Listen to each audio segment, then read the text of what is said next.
Hi ನಮಸ್ತೆ ಎಲ್ಲರಿಗೂ ಮಧುರಾ ಚಾನಲ್ಗೆ ಸ್ವಾಗತ. ಇವತ್ತು ಹುಳಿ ಖಾರವಾಗಿರುವಂತಹ ಒಂದು ಸೂಪರ್ ಆದಂತಹ ಮಾವಿನಕಾಯಿ ಗೊಜ್ಜು ರೆಸಿಪಿಯನ್ನು ನಿಮ್ಮ ಜೊತೆ ಶೇರ್ ಮಾಡ್ಕೊಳ್ತಾ ಇದ್ದೇನೆ. ಬಿಸಿ ಬಿಸಿ ಅನ್ನದ ಜೊತೆ ತುಂಬಾ ರುಚಿಯಾಗಿರುವಂತಹ ಹುಳಿ ಉಪ್ಪು ಖಾರ ಎಲ್ಲವೂ ಬೆರೆತಿರುವಂತಹ ಈ ಮಾವಿನಕಾಯಿ ಗೊಜ್ಜನ್ನು ಹೇಗೆ ಮಾಡೋದಂತ ನೋಡೋಣ ಬನ್ನಿ. ಮೊದಲಿಗೆ ನಾನಿಲ್ಲಿ ಒಂದು ಮಾವಿನಕಾಯಿಯನ್ನು ತೆಗೆದುಕೊಂಡಿದ್ದೇನೆ. ಹಾಗೆ ಮೀಡಿಯಮ್ ಸೈಜ್ 4 ಈರುಳ್ಳಿಯನ್ನು ತೆಗೆದು ಇಟ್ಕೊಂಡಿದ್ದೇನೆ. ಮೊದಲಿಗೆ ಈ ಮಾವಿನಕಾಯಿಯನ್ನು ಚೆನ್ನಾಗಿ ತೊಳ್ಕೊಂಡು ಇದರ ತೊಟ್ಟನ್ನು ತೆಗೆದುಬಿಟ್ಟು ನಂತರ ಚಿಕ್ಕದಾಗಿ ಹೆಚ್ಚಿಕೊಳ್ಬೇಕು.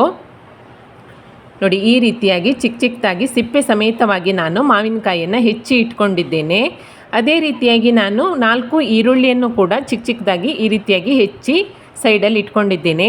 ಈಗ ಸ್ಟವ್ ಮೇಲೆ ಒಂದು ಬಾಣಲೆಯನ್ನು ಇಟ್ಕೊಂಡು ಇದಕ್ಕೆ 2 ಸ್ಪೂನ್ ಆಗುವಷ್ಟು ಎಣ್ಣೆಯನ್ನು ಸೇರಿಸ್ಕೊಳ್ತಾ ಇದ್ದೇನೆ.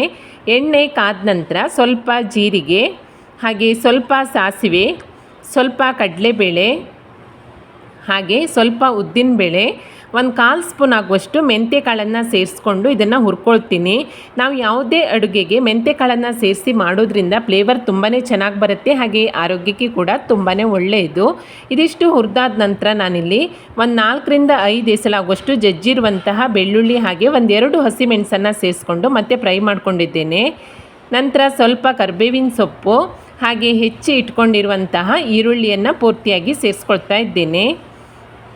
ಈರುಳ್ಳಿಯನ್ನು ಸೇರಿಸ್ಕೊಂಡ ನಂತರ ಒಗ್ಗರಣೆ ಜೊತೆಗೆ ಮಿಕ್ಸ್ ಮಾಡ್ಕೊಳ್ತಾ ಮತ್ತೆ ಚೆನ್ನಾಗಿ ಫ್ರೈ ಮಾಡ್ಕೊಳ್ಬೇಕು. ಈರುಳ್ಳಿ ಪೂರ್ತಿಯಾಗಿ ಮೆತ್ತಗಾಗಿ ಚೆನ್ನಾಗಿ ಫ್ರೈ ಆಗಬೇಕು, ಆಗ ಮಾತ್ರ ಗೊಜ್ಜಿನ ರುಚಿ ಸೂಪರಾಗಿ ಬರುತ್ತೆ.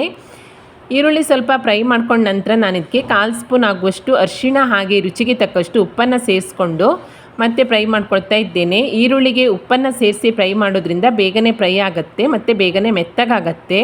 ಈರುಳ್ಳಿ ಸ್ವಲ್ಪ ಮೆತ್ತಗಾಗ್ತಿದ್ದ ಹಾಗೆ ನಾನು ಹೆಚ್ಚಿ ಇಟ್ಕೊಂಡಿರುವಂತಹ ಮಾವಿನಕಾಯಿ ಪೀಸ್ಗಳನ್ನು ಸೇರಿಸ್ಕೊಳ್ತಾ ಇದ್ದೇನೆ. ಮಾವಿನಕಾಯಿಯನ್ನು ಸೇರಿಸ್ಕೊಂಡ ನಂತರ ಈರುಳ್ಳಿಯ ಜೊತೆಗೆ ಚೆನ್ನಾಗಿ ಈ ರೀತಿಯಾಗಿ ಮಿಕ್ಸ್ ಮಾಡ್ಕೊಳ್ಬೇಕು.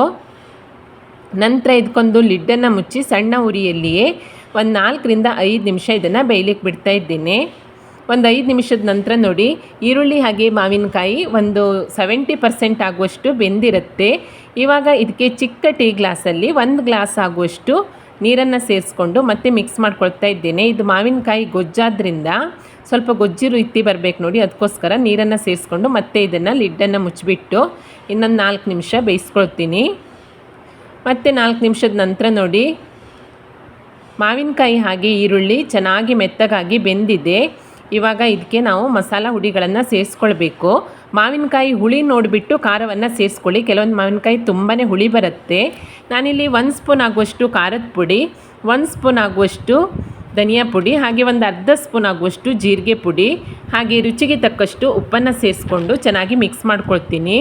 ನೀವು ಮಾವಿನಕಾಯಿ ಹುಳಿ ಜಾಸ್ತಿ ಇದ್ದರೆ ಖಾರವನ್ನು ಕೂಡ ಸ್ವಲ್ಪ ಜಾಸ್ತಿ ಸೇರಿಸ್ಕೊಳ್ಬೇಕಾಗತ್ತೆ. ಉಪ್ಪು ಖಾರ ಹುಳಿ ಎಲ್ಲವೂ ಬೆರೆತು ಬಂದಾಗಲೇ ಈ ಮಾವಿನಕಾಯಿ ಗೊಜ್ಜಿನ ರುಚಿ ಸೂಪರಾಗಿ ಬರೋದು. ಮಸಾಲೆಯನ್ನು ಸೇರಿಸ್ಕೊಂಡ ನಂತರ ಎಲ್ಲವನ್ನು ಚೆನ್ನಾಗಿ ಈ ರೀತಿಯಾಗಿ ಮಿಕ್ಸ್ ಮಾಡ್ಕೊಳ್ತೀನಿ. ಈ ರೀತಿಯಾಗಿ ಮಿಕ್ಸ್ ಮಾಡ್ಕೊಂಡ ನಂತರ ನೀವು ಟೇಸ್ಟನ್ನು ನೋಡ್ಕೊಳ್ಬೇಕು, ಉಪ್ಪು ಹುಳಿ ಖಾರ ಎಲ್ಲ ಚೆನ್ನಾಗಿದೆಯಾ ಅಂತ, ಸರಿಯಾಗಿದೆಯಾ ಅಂತ. ನನಗೆ ಸ್ವಲ್ಪ ಉಪ್ಪು ಕಡಿಮೆ ಅನಿಸ್ತು, ಹಾಗೆ ಹುಳಿ ಜಾಸ್ತಿ ಅನಿಸಿದ್ರಿಂದ ಇನ್ನೊಂದು 1/2 ಸ್ಪೂನ್ ಆಗುವಷ್ಟು ಖಾರದ ಪುಡಿಯನ್ನು ಎಕ್ಸ್ಟ್ರಾ ಸೇರಿಸ್ಕೊಂಡು ಮತ್ತೆ ಇದನ್ನು ಚೆನ್ನಾಗಿ ಮಿಕ್ಸ್ ಮಾಡ್ಕೊಳ್ತೀನಿ. ನಂತರ ಲಿಡ್ಡನ್ನು ಮುಚ್ಚಿಬಿಟ್ಟು ಇದಕ್ಕೆ ಸಣ್ಣ ಉರಿಯಲ್ಲಿಯೇ 2 ನಿಮಿಷದ ಕಾಲ ಬೇಯಿಸ್ಕೊಳ್ತೀನಿ. ನೋಡಿ, 2 ನಿಮಿಷದ ನಂತರ ಉಪ್ಪು ಹುಳಿ ಖಾರ ಮಾವಿನಕಾಯಿ ಜೊತೆ ಎಲ್ಲ ಚೆನ್ನಾಗಿ ಬೆರೆತ್ಬಿಟ್ಟು ಮಾವಿನಕಾಯಿ ಗೊಜ್ಜು ರೆಡಿಯಾಗಿದೆ.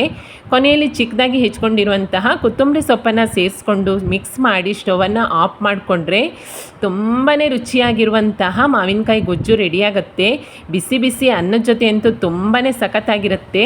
ಅದೇ ರೀತಿ ನೀವು ಚಪಾತಿ ಹಾಗೆ ಅಕ್ಕಿ ರೊಟ್ಟಿ ಜೊತೆ ಕೂಡ ಇದನ್ನ ಸರ್ವ್ ಮಾಡ್ಕೊಳ್ಬಹುದು. ಉಪ್ಪು ಹುಳಿ ಖಾರ ಎಲ್ಲ ಬೆರೆತ್ಬಿಟ್ಟು ಸೂಪರಾಗಿರುತ್ತೆ. ತುಂಬಾ ಸಿಂಪಲ್ ಆದಂತಹ ರೆಸಿಪಿ, ನೀವು ಕೂಡ ಟ್ರೈ ಮಾಡಿ ನೋಡಿ. ಈ ರೆಸಿಪಿ ನಿಮಗೆ ಇಷ್ಟ ಆದಲ್ಲಿ ಲೈಕ್ ಮಾಡಿ, ಹಾಗೆ ಶೇರ್ ಮಾಡಿ, ಹೇಗಾಗಿದೆ ಅಂತ ಕಮೆಂಟ್ ಮಾಡಿ ತಿಳಿಸಿ. ಹೊಸದಾಗಿ ನಮ್ಮ ಚಾನಲ್ ನೋಡ್ತಾ ಇದ್ದರೆ ಸಬ್ಸ್ಕ್ರೈಬ್ ಮಾಡ್ಕೊಳ್ಳಿ. ಸಿಗೋಣ ಮುಂದಿನ ರೆಸಿಪಿಯಲ್ಲಿ. Thank you for watching.